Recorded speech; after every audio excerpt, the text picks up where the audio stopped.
It's another day on the job for fire prevention expert Forrest Byrnes. That's you. You might have to cut down a tree or rescue a child from a well or even dig one out of a hole in the ground.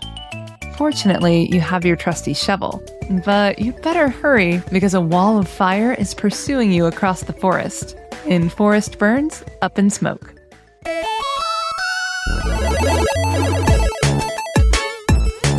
Welcome to the Playdate Podcast, bringing you stories from game designers, developers, and the team behind Playdate, the little yellow game console with a crank. I'm Krista Mergen. Today I'm talking with developer Nels Anderson and artist Christina Antoinette Neofotistu about their homage to licensed platformers, Forrest Byrnes, Up in Smoke. Heads up that there are light spoilers for 2 games in this episode. We'll talk about the in-world character Forrest Byrnes from Firewatch, as well as an Easter egg in that game. And there are some spoilers for Forrest Byrnes Up in Smoke in terms of gameplay and some of the posters you pieced together as game achievements. Okay, let's meet the team. My name is Nels Anderson, and I was the programmer, designer, one of 2 main people on the Forrest Byrnes Playdate game. I'm Christina Antoinette Neofotistu. I know nobody can pronounce it, but I'm from Greece, and I did the art and co-designed the game. So the game is very much meant to evoke a late 80s, early 90s era of licensed platformers that were maybe produced more through speed than quality. So the game itself is you're playing the eponymous Forrest Byrnes, everyone's favorite distressing Don't Start Fires Kids mascot. And he's just platforming through some cool 2D platformer levels where a huge wall of fire chases behind him. Right. And of course, everyone knows Forrest Byrnes, but just in case you don't, Forrest Byrnes is a fictional Forest Service fire prevention mascot, kind of modeled on Smokey the Bear, that ursine finger pointer of the U.S. Forest Service. Forrest Byrnes appears in the game Firewatch as a wooden cutout at the entrance to Shoshone National Forest, and on a poster at another point in the game. But what's the Firewatch connection here? So I've been making games professionally for 13 years now. I was the lead designer of a side-scrolling stealth game called Mark of the Ninja, which came out back in 2012. And when I finished that, myself and some other industry peers that I had known started a company called Campo Santo, and we ended up making this little game called Firewatch, which is how I ended up coming to know Panic. Yep, I think I've mentioned before on the show that Panic published Firewatch by Campo Santo. Okay. When I first encountered Playdate, it was because we put a Playdate into Firewatch. There's a bit late in the actual game Firewatch, I won't get too into the details, but you find some discarded things in the woods. And one of those is a small yellow handheld video game console with a broken screen. And that was, I don't remember exactly. It was sometime probably halfway, 2/3 of the way through development of Firewatch. So I guess probably late 2014. Cable probably just mentioned hey, we think we're going to make a video game handheld. And all of us were like, I'm sorry, you're going to do what? But yeah, that as just an homage, joke, Easter egg, quip, whatever. We put that into Firewatch. So that was my first encounter with it. Yeah, that's such a cool Easter egg. So how did this in-world character from Firewatch, Forrest Byrnes, end up with his own Playdate game? And also, who came up with that incredible pun of a name? I'm pretty sure that particular verbal crime was committed by Ollie Moss. He was the art director on Firewatch and also a prolific lover of terrible puns and portmanteaus. I can't 100% remember if he was patient zero, but I think he was. And after Firewatch wrapped up, everyone in Campo Santo was trying to figure out what they wanted to do next. Panic was like, we're making this weird handheld video game console. Do we want to make a weird Forrest Byrnes game for that? I'm like, maybe we do want to make a weird Forrest Byrnes game for that. And so that was a pretty easy, yeah, for sure, I'll do this. Why not? Here we go. Yeah, I think why not and here we go are big parts of the Playdate ethos in general. Now, the genesis of the game itself was actually while we were doing some very early research for Firewatch, we found, I don't know, a ROM forum. I don't remember exactly, a ROM forum or something that someone, when he was younger, he'd found his uncle who'd recently passed away. He found a bunch of his old computer stuff, and his uncle had been creating this Don't Start Fires game. I don't know if he worked I don't remember exactly. This was so long ago. I don't exactly remember. I don't remember if the uncle like worked for the Department of Agriculture or he was like trying to pitch it to the Department of Agriculture. Because this is a weird thing.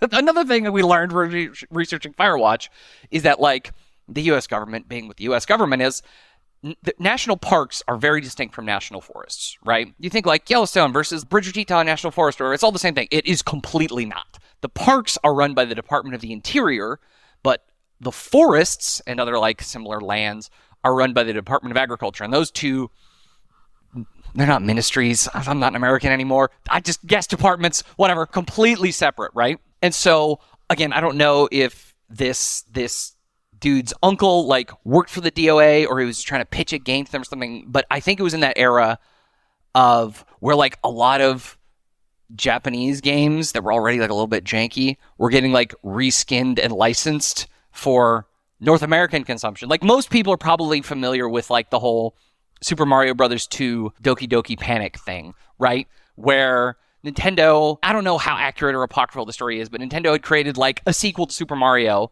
but it was too hard for like North American audiences or whatever. So they very quickly, I don't know how this was decided, had to come up with a sequel. They didn't have time to make a whole other game. So they just found this existing game called Doki Doki Panic, which is about like this Arab family or whatever just having a weird adventure. And they're like, but what if we just make it Mario, Luigi, Toad, and Peach instead? Which is why that game is like bonkers. It doesn't make any sense. All the antagonists are weird. But the one of these that is my personal favorite by leagues is, I don't remember if you have any familiarity with the Yonoid Nintendo Entertainment System game featuring Domino's Pizza's, I don't know, like Pizza Gremlin? I can't remember if the Noid like loved pizza or if he hated pizza, but I think it was just like a dude in a suit. Yeah, so the Noid's whole deal was trying to stop people from getting their hot, fresh pizza delivered on time, but Domino's delivery drivers would always thwart him. That's what happened in the commercials anyway. I actually don't remember this game at all, but it seems like the Noid is actually the protagonist in it. But yeah, the Noid wore a red suit with a big N on the chest, and he had like skinny rabbit ears. And fun fact, the Noid character in those 80s commercials were designed and animated here in Portland, Oregon by Will Vinton Productions. And when I first moved to Portland, I worked at a different animation studio that was founded by some of the folks who used to work there and who helped make those commercials. Anyway, back to the Yo Noid NES game. There's also like a green Noid that was more bad. It's distressing. But anyway, there was a Yo Noid Nintendo NES game that I remember playing as a kid, but that was just a 100% reskin of some Japanese Famicom game called Kamen no Ninja Hanamaru, which is just like, you're a goofy little ninja or whatever. So this had happened all the time. Anyway, some kid had found his uncle had gotten the rights to this Japanese game called Teru Teru Miko, which is like, again, just another one of these bog standard platformers, and had kind of like mostly reskinned it as like this, you're running away from fires game. So in the back of my head, I remembered that game when we're trying to come up, okay, what's our Forrest Byrnes game gonna be? And this weird ROM, it had never gone anywhere. It was just like some dude's uncle had put together. And the dude on this ROMs forum or whatever it was had just like uploaded the whole game, the whole source code, everything. He's just like, here, have at it, whatever. This thing I found in a garage and I got it working. So when it came time to make the game, we just 100% used that as a starting point and went from there. I mean, in the original Japanese game, you're basically playing like a shrine maiden running away from a bunch of yokai or whatever. And so like occasionally some stuff that was very clearly meant for that would make itself known. You have to be like, okay, what exactly is going on under the surface of this lake? So that was always very exciting. I don't think any of that ended up in the final game. It's probably fine. I love this. And the design of the game is really cute and clever. The pixel art has this sharp kind of Sunday comics cartoon look, and all of the levels are procedurally generated, so the game is endlessly new. Nelson and I made level chunks, and we made them in a way that, they all fit together. They always flow from one to the other. And then I just skinned them. Like, I got them into the tile editor, and I skinned them up to look pretty. This is one of the perks of the constraints of the Playdate. And this is the thing that has been really interesting developing a game for this form factor, where you have a screen that's 400 pixels by 240 pixels, and that's it. So the game itself is composed of there's basically like a big bag of pre-authored level chunks that have a small amount of variance with the actual things inside of them, but they're primarily fixed. And they all just have common start point and end point platform wise. So we always know that the ground for where two join points on a chunk are going to come together are going to be at this tile height. Here's, this amount of pixels from the bottom of the screen. So we're okay, we know all the levels can socket together just fine. So whenever we are coming up with okay, what's the next run going to be like? We just shake this bag, reach in, pull out one, 2, 3, or 4 chunks, socket it all together, and it just works. It's, I think, how the original Diablo did their levels. Anyway, the fact that the Playdate has such a specific set of constraints made that actually quite easy, where a higher fidelity platform or whatever, the expectation would be you could see the seams a lot more. But since the thing is meant to be evocative of this GBA or Game Boy era games where those games were not that robust anyway. In this case, I think it fits together pretty well and feels rather organic. Because we're doing a game in the universe of Firewatch, I had a good look through Yogi Bear cartoon strips, newspaper strips, and they were obviously just ink on paper. It was just black and white, and that informed a lot of the style. So Yogi Bear is another anthropomorphic bear character who's been featured in lots of iterations of comics and TV cartoon series since the late 50s. And since he lived in a fictional national park, he was also used as a spokesbear for various forest-related PSAs.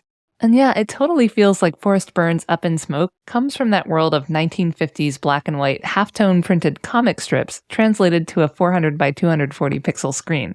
And it definitely seemed like Christina Antoinette was already well-versed in 1-bit pixel art before working on this game. Christina is an absolute wizard when it comes to pixel art. It's outrageous how, again, given the constraints of the Playdate, where it's, just 2 colors, it's 240 by 400, and every one of those pixels is either black or white, and that's it. And even given those constraints, the level of detail and feel that Christina was able to conjure remains impressive. I've been doing pixel art since before it was called pixel art, in 1986, when I had my dad's first computer. It was a Commodore 128, 128, and there was a command called SPR sprite definition, where you got to define sprites. So you got to use the cursor keys, which were really unintuitively placed, up, down, left, right. They were all on a straight line for some reason. None of that cross thing that we have now. And you could walk around the screen with the cursor and place pixels. It was magical. The place from starting a game and finishing a game those days, that distance seemed infinitesimally small. It was so small. It looked so easy to do. So yeah, I started doing pixel art then because I wanted to make my own games. I was a kid, and the more computers grew in resolution, the more we started calling it digital art. And at one point it was Photoshop and Corel Painter. The resolutions became such that it was basically like painting with oils and acrylics. It became illustration, and I was illustrating for newspapers and magazines and children's books and all that. And then I rediscovered pixel art with the start of the indie gaming boom, when people started requiring pixel art for their games again. And I was like, hey, I know how to do that. I have to brush it up. But, I've been doing 1-bit art for as long as I've been doing pixel art, because on the Spectrum, the ZX Spectrum, it was basically 1-bit pixel art with splotches of color here and there. It wasn't really drawing in color. But to be honest, we honed in on the style. I've been doing 1-bit pixel art for the Art Boy before I ever did the Playdate. One of the games the Art Boy ships with is my art. The Ardu Boy is a credit card-sized handheld gaming console that's based on Arduino hardware. We had to think about how to use the limitations of the screen, but the Playdate screen is huge. I don't think I had ever heard anyone say that. For pixel art, it's very big and also really clear and crisp. You get to do a lot of cool stuff, like use dithering, which is making grays I don't use checkerboard dithering, which is 50% dithering, which is like a checkerboard, 1 pixel black, 1 pixel empty. But I do use, other patterns of dithering, which can also produce grays, like 75% gray or 6%. Also parallel lines, like 1 pixel apart. And also outlines for the characters.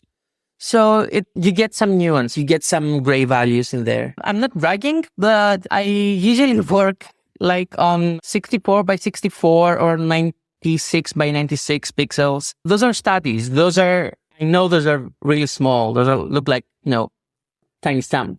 But doing all the studies makes me feel like the play date, it feels huge to me. And basically, because I knew I would have enough separation of sprite from background, because of all the grays in the background, I was able to just make the animations on a pink background and forget about the background altogether. So I wasn't struggling with black and white. I was using black and white as I wished. And the background I was sure it was going to be fine. It was pink. Nice. I also really love the poster designs and just the concept that they're what mark your progress through the game. One of the items you can pick up in a level is a puzzle piece, which gets converted to a piece of a Forrest Byrnes PSA poster after the level's completed. There are a bunch of posters to collect, and they're all pretty funny and kind of ominous, and they just look awesome. We wanted to do some dark comedy, like the Forrest who's on a mountain of children. It's very much based on general fire safety posters, primarily ones that feature Smokey the Bear. And when you really think about it, right? Smokey, it's this huge bear that's wearing jeans, but no shirt, but also a hat. And he's just like, don't you dare start a forest fire. And it's actually pretty alarming, especially if you look at some of those old posters. They're genuinely quite sinister. It's just this jacked bear with a shovel being like, I know what you do. So they were very much meant to be a riff on that. Each of those posters was informed by a style of 60s, 70s, 40s, even comic strips and PSAs and stuff. You can snuff it out, like the one with the match was Ollie Moss's from the Firewatch game. And I got to animate it and designed a little bit. Ollie had mocked up one Forrest Byrnes poster as part of various idea generation for Firewatch.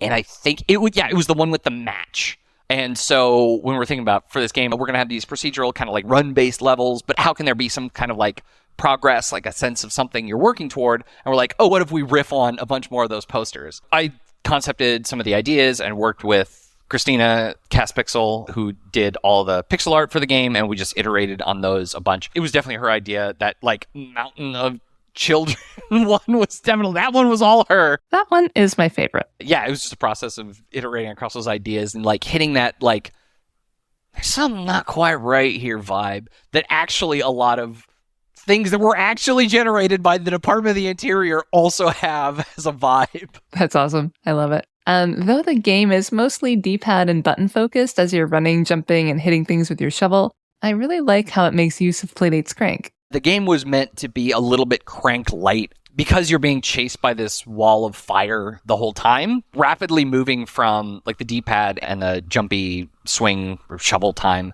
buttons to the crank is actually a little bit taxing in a way that we didn't want to be deploying all the time. So reserved it for one, just the clear synergy between action of I'm cranking a little device crank as I'm reeling up a bucket felt very appropriate. But the idea was to have that almost be a moment of surprise and oh God, right, okay. And so if it was meant to be kind of a little bit of a one-off and not a thing that was thoroughly embedded. You can also use the crank to scroll through your gallery of posters. And the music is really good. It totally has that 80s, 90s NES vibe, I think. So the music was done by Jared Emerson Johnson from Bay Area Sound. All the music in Firewatch was composed by Chris Remo, but all the sound design was done by them. And Jared is also a composer as well. But both of actual music. I think he's in a weird folk band. I think he plays the banjo or something. The Rivertown Skifflers, I think? Yes, the Rivertown Skifflers.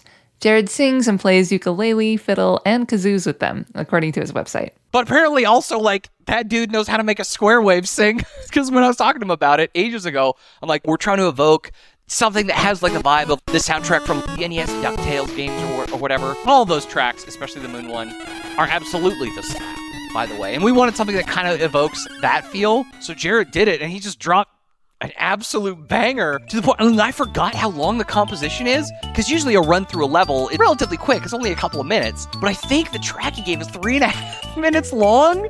So, like, in a longer combination levels, like, the higher the difficulty, the more, like, of those level chunks there are. And so there's an accidental weird bonus where when you're on the highest difficulty, you'll probably hear most, if not the entirety, of the actual soundtrack. And there's like a twist right in the last quarter of the track. That's, this is good. There's a good, like, third verse vibe.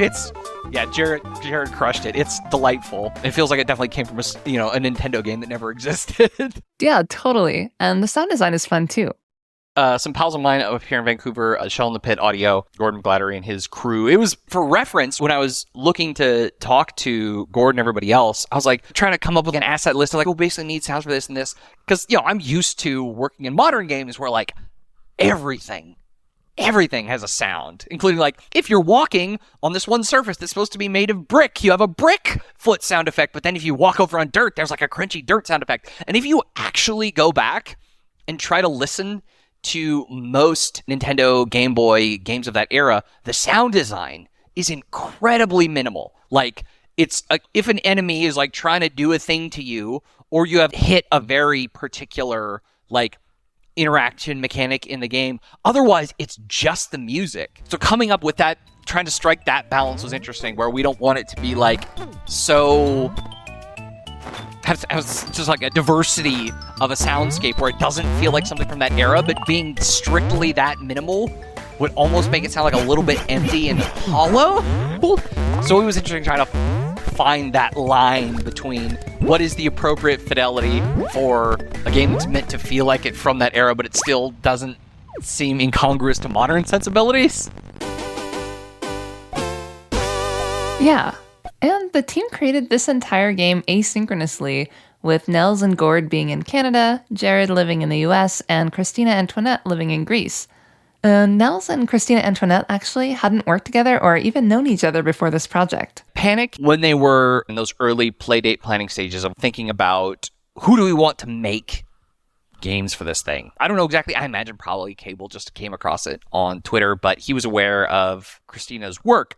And so when it came time to being like, okay, who do we want to do some playdate stuff? There was just a matchmaking on Cable's part. So then from there, it was just like pretty consistent back and forth of like, I took that weird old firefighting game based on that other older Japanese game, used that as a foundation. Once there was like a skeleton using janky old bad artwork, then it was like, okay, there's enough representative stuff here so we can start figuring out what we want to do for the level, like the tile map that is used to stamp out all the different levels. That vibe was very much driven by Christine. And then it was kind of like, okay, we need a hazard prop that basically does something like this. And then it was just lots of just like going back and forth over Slack channels, being like, okay, basically this.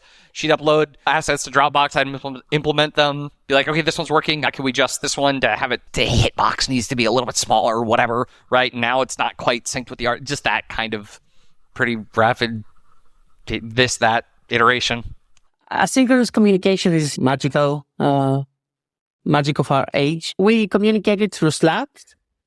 I don't think I've ever voice chatted with Nels either. I mean, it's weird, isn't it? I've seen him, I've seen his face, he's seen my face.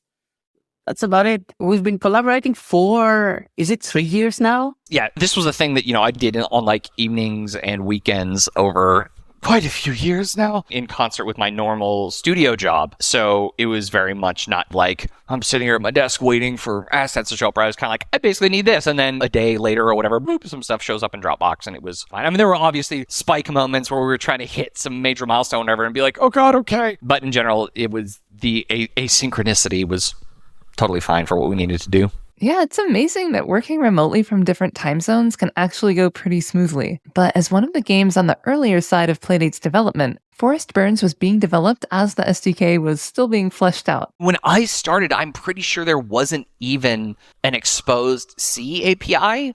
Oh yeah, early on, you could only write Playdate games in Lua. So the game is done entirely in Lua, working via the Playdate SDK. I hadn't done any Lua stuff for like ages, so it was hilarious coming back to that and having to bounce between that and like normal C-based languages that I do in my day job and be like, oh, these arrays are 1 index, not 0 index.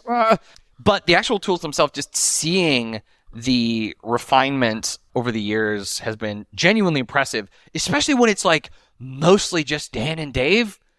It's outrageous. It really is. Panic engineers Dan Messing and Dave Hayden are pretty amazing. And also, like, knowing folks at Panic from working on Firewatch, and I've been down there a few times during the Playdate development process, so I can just send Dan a DM and be like, hey, I don't think this thing is doing what it's supposed to. And he'd be like, oh yeah, look at that, you're right, I'll fix that, no problem. The kind of personal service one does not get when working with an API from, like, Microsoft or whatever. So that part was actually pretty wonderful. And because, I don't know, probably this was partially accident and partially design, but the development has been going on for such a long period of time with like slowly accreting more users rather than just like it's kept entirely internal and secret and everybody working on it knows how it works. And then we just throw the gates open to the public and then we encounter whatever we encounter. The fact that like slowly more and more people were brought in allowed different expectations for people that people had in terms of feature support or like issues or whatever to be identified kind of slowly, and seeing that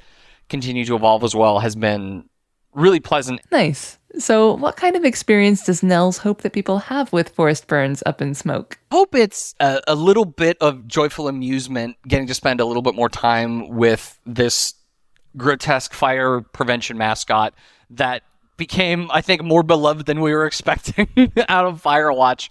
And I think this like just expands the characterization around Forrest Byrnes just a little bit more. And I think there's that. And if it also harkens back to, because this was very much for me harkening back to playing NES platformers that were all licensed and like a little bit dodgy, like the Chippendales Rescue Rangers game or something like that. Or like, I remember also on the NES, I had the Bucky O'Hare game, and it was so hard, I don't think I ever beat it. Forrest Byrnes is not that hard, because that game was too hard. It was garbage hard. But meant to like live in that consciousness space, I think that's what I hope people are able to pull away from it. Yeah, I love that conceit that it's a licensed platformer. And I just think it's incredibly cool that in Firewatch, you can find a playdate as you're out exploring. And it has a broken screen, doesn't turn on, but maybe in-world, this Forrest Byrnes game is just sitting on that Playdate's disk, unplayable. And now, you can play that game featuring Firewatch's in-world fire prevention mascot on your own real-life Playdate, hopefully without a crack screen. So would Nels and Christina Antoinette make another game for Playdate? Ooh, I think so. It's like, I have so much to do making another game full-time with a team of people, right? And that's already a tremendous amount of work. And I'm like, I don't need to make 2 games at the same time. But now I'm like, I really know how to make a Playdate game. Maybe.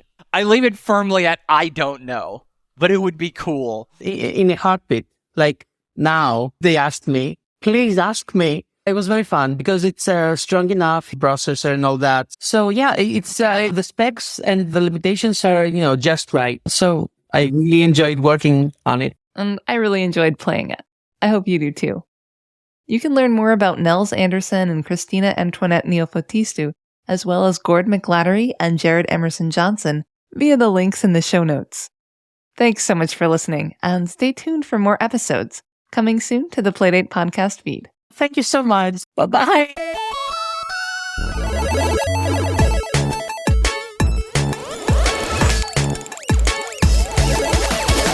The Playdate podcast was written, produced, and edited by me, Krista Mergam. Cable Sasser and Simon Panrucker composed the theme song. Additional music was composed by Jared Emerson Johnson, with sound effects by Gord McGlattery from Forrest Byrnes, Up in Smoke. Music from DuckTales was composed by Hiroshige Tonomura. Huge thanks to Tim Coulter and Asher Cabrera for wrangling the podcast feed and working on the website.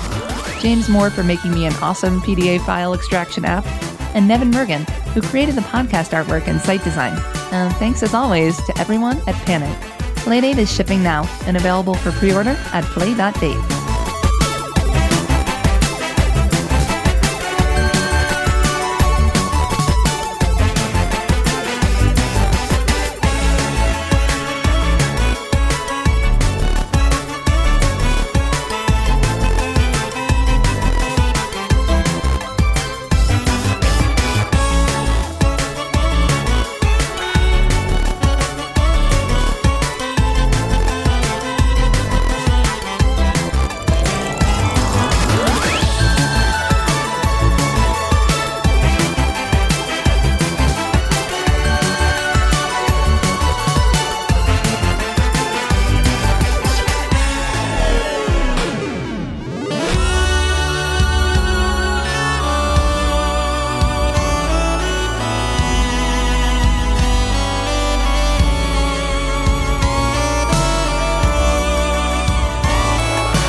Okay, yes, I will not start a forest fire. Please, you weird pants-wearing bear, leave me alone.